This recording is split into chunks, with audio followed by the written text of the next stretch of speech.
Para mí, pues, es grato volver a encontrarme con el aula de la Maestría de Derecho Procesal Penal en la cátedra de Procedimiento Penal Acusatorio.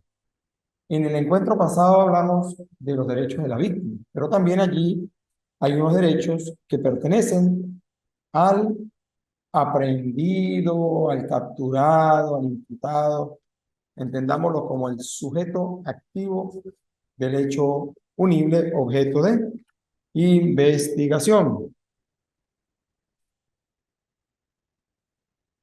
Los derechos del imputado, nosotros los encontramos ubicados en el artículo 127 del Código Orgánico Procesal Penal. Pero más allá de eso, nosotros también debemos referir y tener muy pendiente el artículo 49 de la Constitución, que fija el debido proceso, la presunción de inocencia, el derecho de acceso a la prueba, que incriminan al sujeto activo del delito, el derecho a un proceso justo, en fin, esos elementos están fijados perfectamente en el artículo 49 constitucional, pero el artículo 127 contiene un dossier de puntos, son 12 numerales, en los que se fijan los derechos que tiene el justiciable. Y uno de ellos es el derecho a ser informado de forma específica y clara en cuanto a los hechos que se le están imputando. Tiene derecho a comunicarse con familiares, con su abogado de confianza, ser asistido a los actos iniciales por un abogado defensor que él mismo designe o que sus familiares le designen, o que inclusive en ausencia de un defensor privado deba ser designado por el mismo tribunal un defensor público.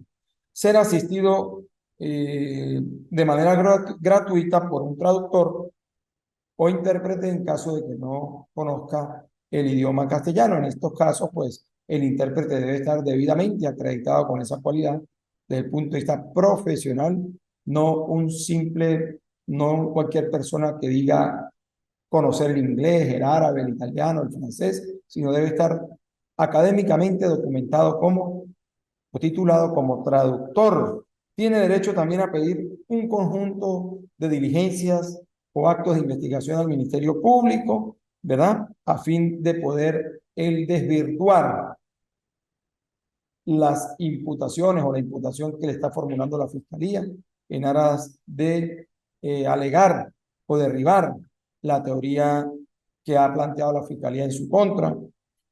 Puede incluso pedirle al tribunal presentarse directamente ante el juez de control con el fin de prestar su declaración, no solo ante el tribunal de control, dependiendo de la etapa del proceso, puede ser inclusive en la fase de juicio, él pudiese perfectamente pedirle al tribunal que le escuche, solicitar que se active la investigación y conocer su contenido, salvo en aquellos casos en los que se haya declarado la reserva de las actuaciones, ¿verdad? Por un tema propio de la investigación o de la seguridad de de alguna prueba protegida. Ese tema fue tratado en el encuentro anterior con el tema de la Ley de Protección de Víctimas, Testigos y demás sujetos procesales.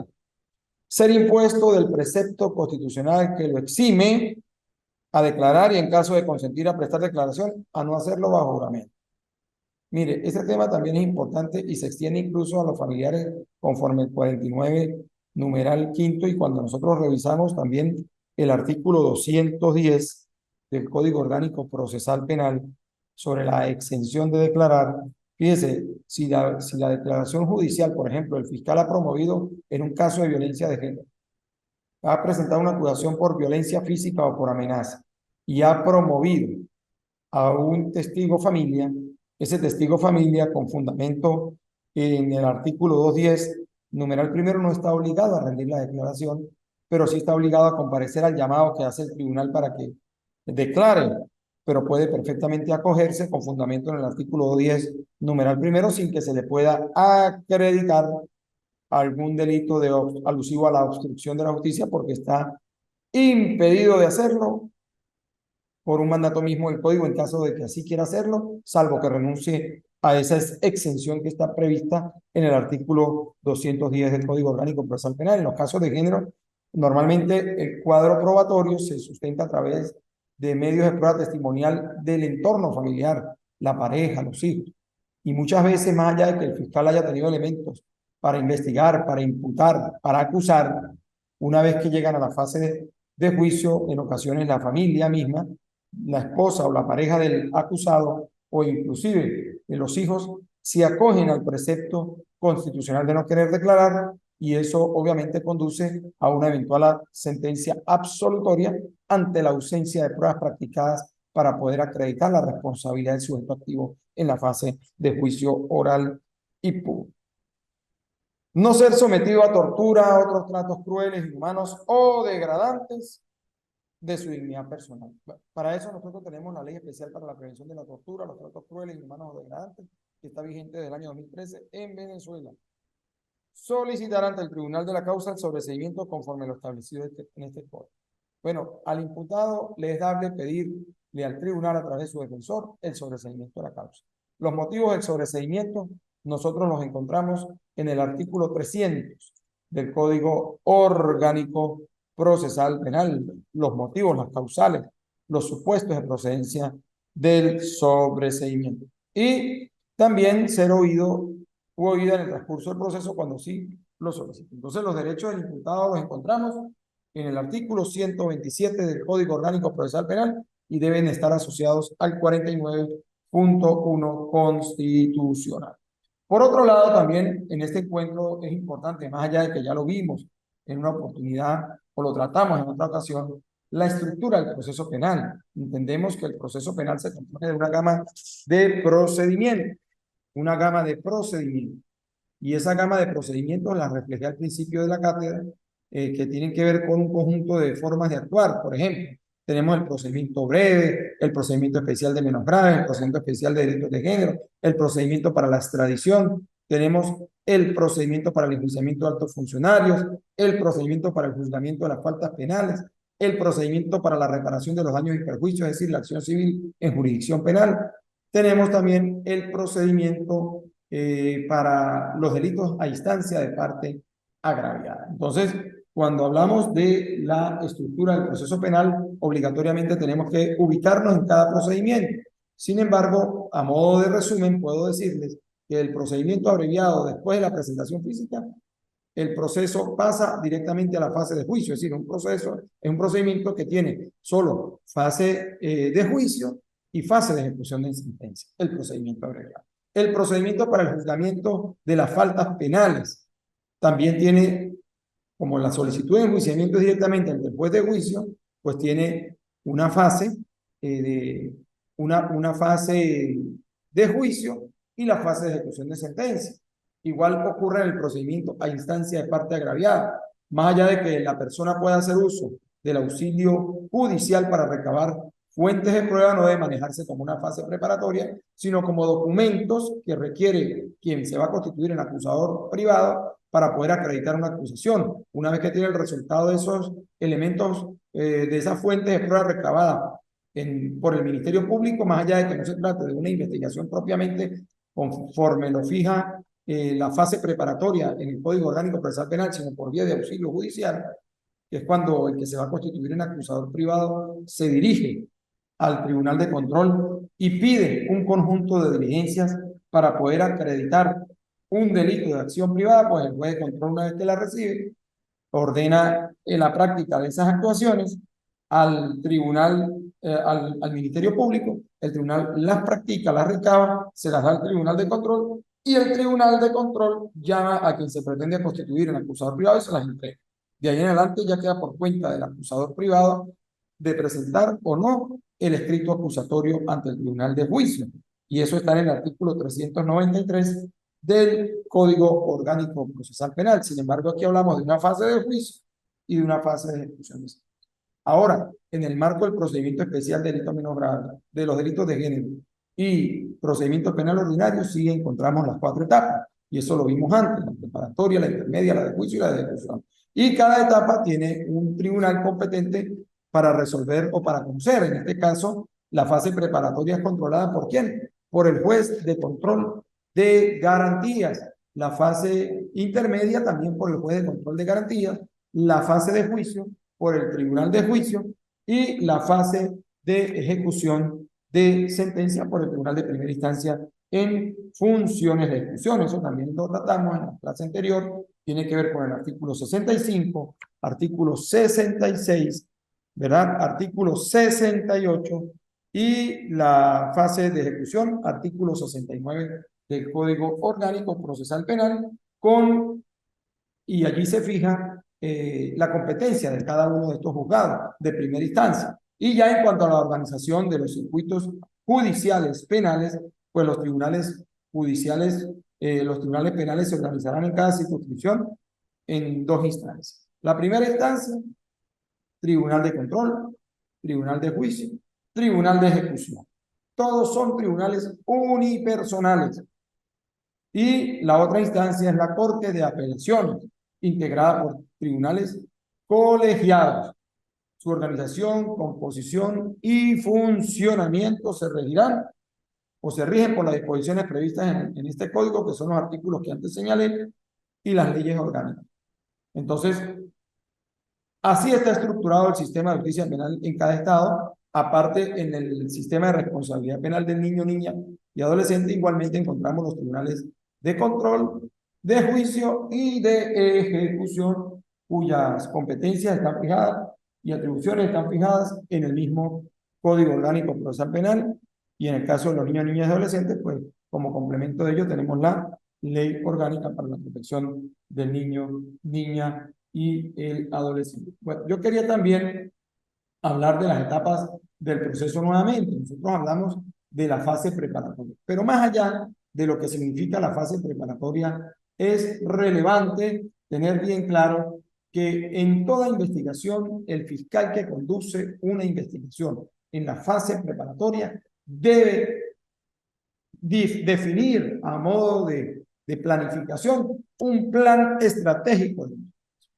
La investigación tiene que ser planificada y entonces hay que diseñar un plan estratégico de investigación, que es una herramienta que implica planeación, dirección y control de la investigación para poder cumplir procesalmente hablando con las atribuciones de manera exitosa que le fija el artículo 111 del Código Orgánico Procesal Penal. Hay que fijar objetivos claros, concretos, medibles, objetivos ciertamente verificables y posibles de lograr por los fiscales. Es una tarea que debe manejar el fiscal de proceso en el ámbito de una investigación. Recordemos que el fiscal es quien la dirige, pero él debe hacerse acompañar de investigadores calificados, ¿verdad? De investigadores con capacidad técnica, es decir, el área técnica es importante en toda investigación penal, con el apoyo del laboratorio criminalístico.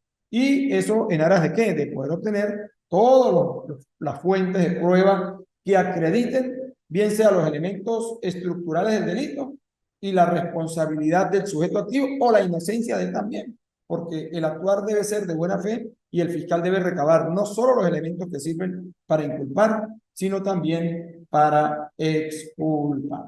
Es un tema que apasiona para quienes hemos tenido la oportunidad de ser investigadores. Allí en el caso de la Fiscalía, bueno, yo fui fiscal con competencia en materia de homicidio durante 9 años y aparte pues tuve 9 años de competencia en delitos contra la propiedad, especialmente los delitos de estafa y luego, bueno, en delitos graves. Y de verdad, uno en el marco de toda investigación, uno aparte de definir un plan metodológico, se va formulando hipótesis en atención a las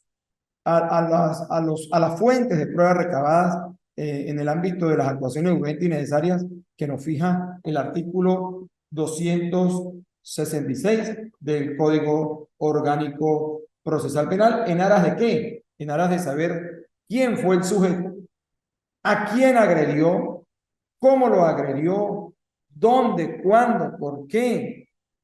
Entonces, a partir de esas interrogantes, uno se va definiendo un conjunto de hipótesis que no pueden estar fuera del contexto racional, ¿verdad?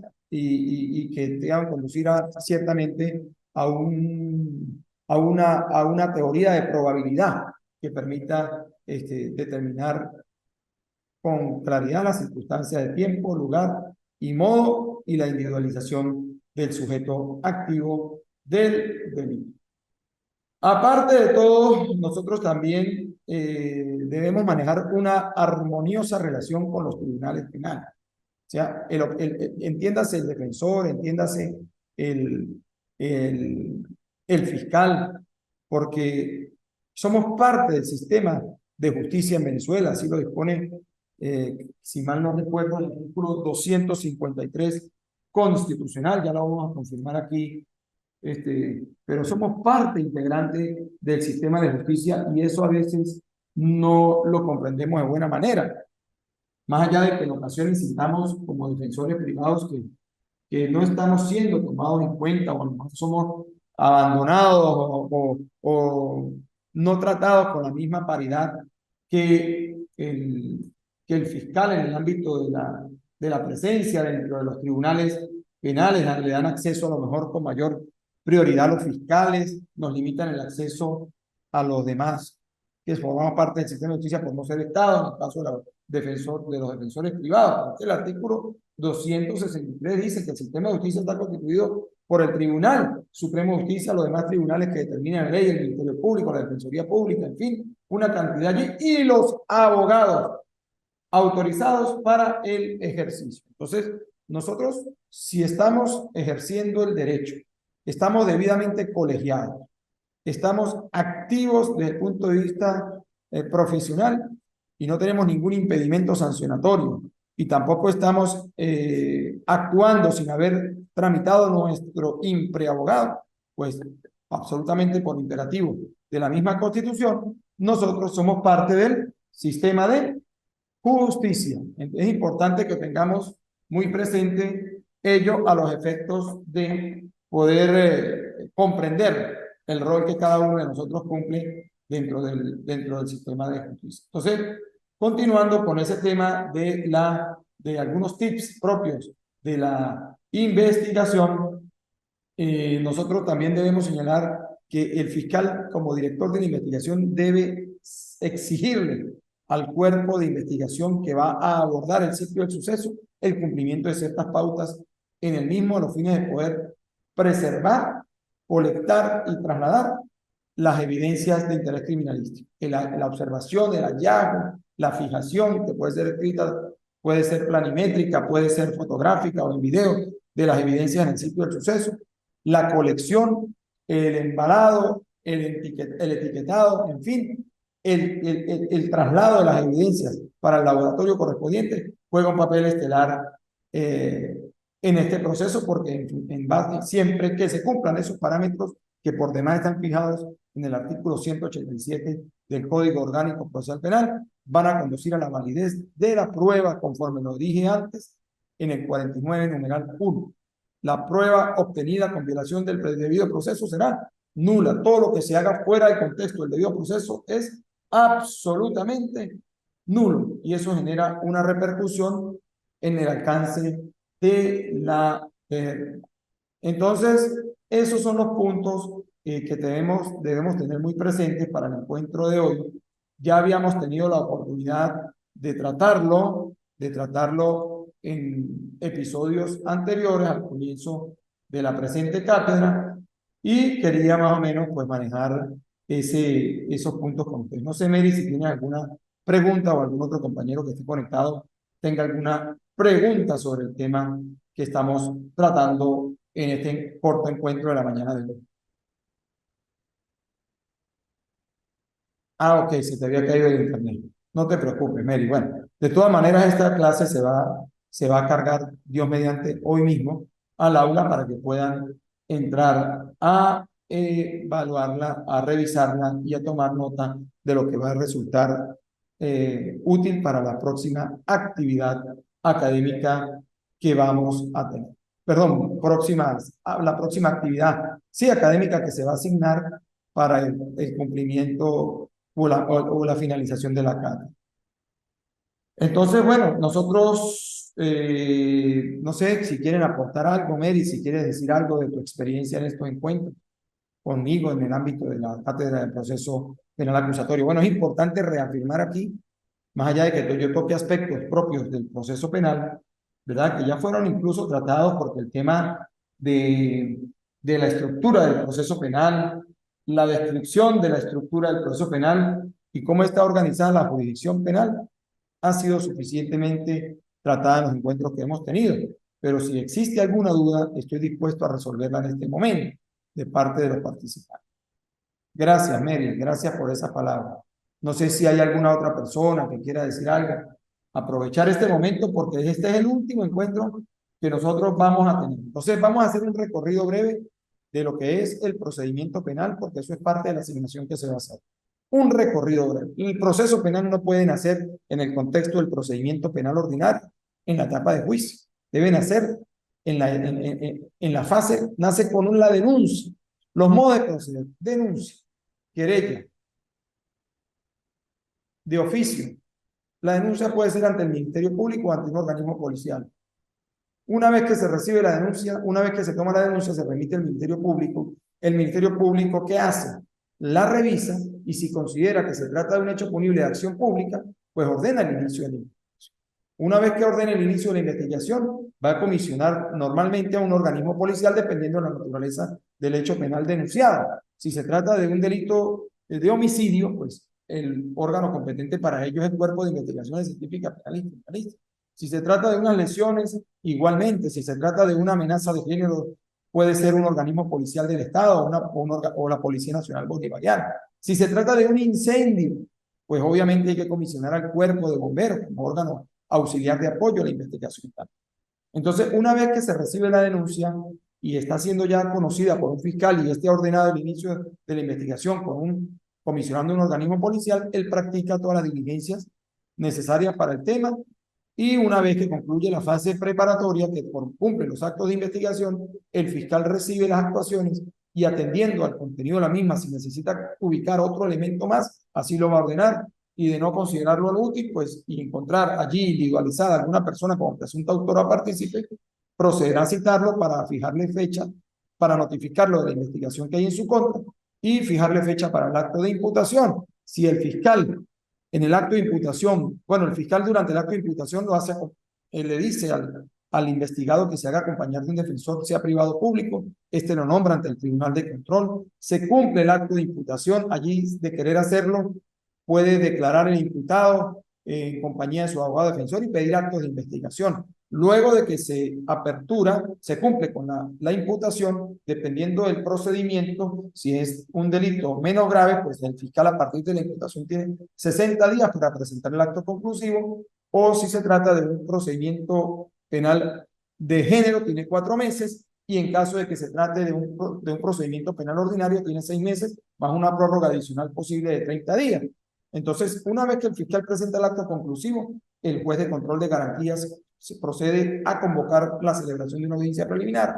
Allí el juez de control de garantías revisa las excepciones interpuestas por las partes en el lapso hábil del 311, encabezamiento del Código Orgánico Procesal Penal, que son hasta 5 días antes de la celebración de la audiencia preliminar, ¿verdad? Que tiene oportunidad tanto el defensor como la fiscalía de presentar excepciones, ¿verdad? O inclusive revisar nulidades que puedan ser planteadas en el mismo desarrollo de la audiencia.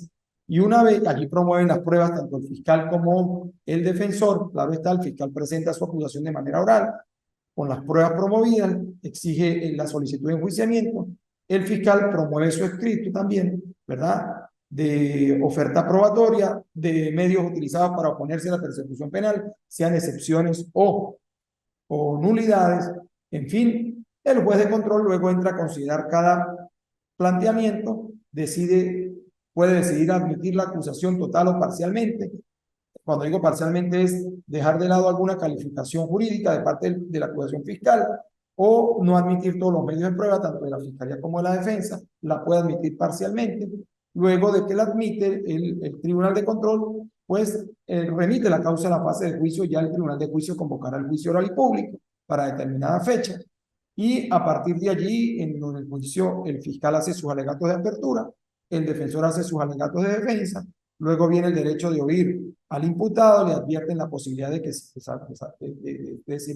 le dicen que si desea hacer uso de declaración alguna conforme lo fija el 49.5 constitucional y 127 del Código Orgánico Procesal Penal, y luego viene la práctica probatoria, donde declaran los peritos, declaran los órganos, los funcionarios actuantes, declaran los testigos y se incorporan tanto los dictámenes periciales y las pruebas documentales que hayan sido admitidas, se incorporan por su lectura. Luego vienen las conclusiones, la réplica y la contrarréplica, y luego viene ciertamente la decisión del juez cuando se retire de la sala a su despacho a los fines de poder tomar la decisión previa valoración de las pruebas practicadas. Había sido una valoración individual y conjunta de cada prueba practicada a los fines de poder tomar una decisión, bien sea condenatoria o absolutoria. Y ya luego, dependiendo de la decisión que tome el juez, perfectamente pudiese la parte a quien se vea afectada con la decisión evaluar la posibilidad de hacer uso de algún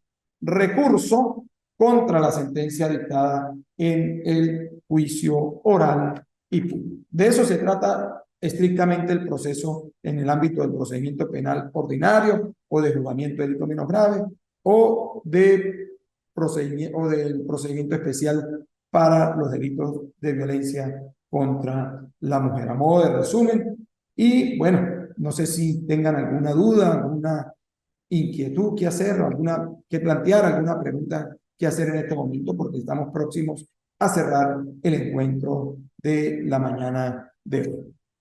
Bueno, entiendo que no hay nada que decir. Bueno, quiero agradecerles a ustedes la participación en estos 4 encuentros que hemos sostenido. Felicitar a Mary Vargas, quien estuvo fielmente conectada durante cada encuentro y en comunicación permanente conmigo a través del aula virtual. Quedo agradecido de ustedes, Dios los cuide y nos mantenemos activados. A partir de mañana tendrán en el aula publicada la 4ª actividad, que es correspondiente a la unidad número 3. Ya la 4ª fue fijada la semana pasada y estamos ahorita con la unidad número 3. Muchas gracias, Mary, muchas gracias a todos y siempre a la orden de ustedes. Que tengan un feliz día.